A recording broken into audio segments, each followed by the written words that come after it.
So it's day 2. We've just come down to the beach. Gonna have a swim in the water. It's about 37 degrees, so need that water.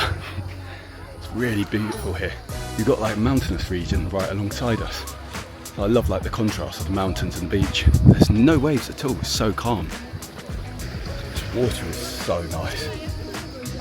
A bit chilly, but so nice to get in. Look, it's this hot. It'd be so cool to live in one of the houses over there, like right on the seafront. So we're here for Calabria Food Festival. I'm so excited for this whole week.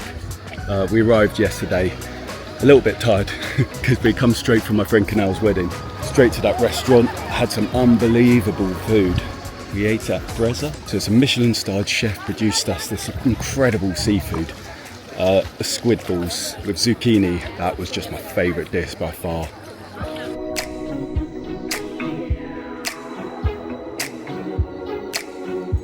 We just swam to some capes. Yeah, it's cool to go through. Yeah. Now we're on the other side. Nice enough a second beach. It's a bit dark in there. Yeah. Don't know if we'll capture it properly.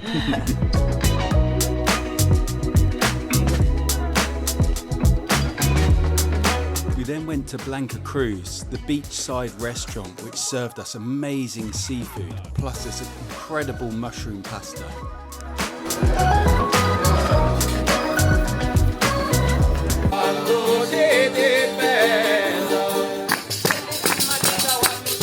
Look at us with our aprons on. Lovely aprons. We're learning from a nonna how to make traditional Italian food today. So we're learning, I don't know what the dish is called, I will write it on the screen, but it's like a donut style dish, and it's salty, really nice. We tried one earlier. Yeah, we pinched really one. There was some Prosecco as well. Cheers. And you can also add anchovies into the middle, so different families have different traditions, different ways of making it, but The round ones are just normal, and the ones that are long like that have got anchovies in. yeah, let's give it a go.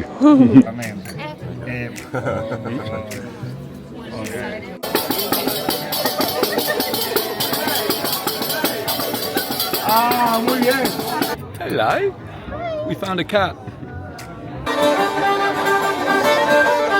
We then made some potato croquettes, which I always think of as a Spanish dish, but I'm not complaining because I love them. They said mine was good because mine was a Finniss. I don't know if that was a compliment or not, but...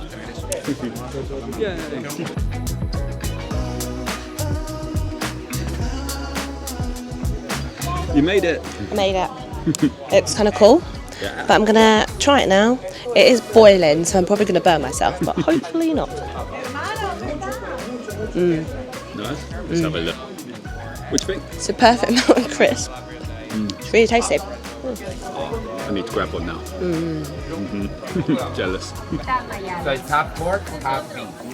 Breadcrumbs, but it's not like dried out. Like, you know how you buy it in a bag? This is actual fresh bread that's been ground. So it's fresh bread, a little bit of water, garlic, and parsley. Yeah. So you add a little bit of that in the ground beef pork. It's a mix of beef and pork.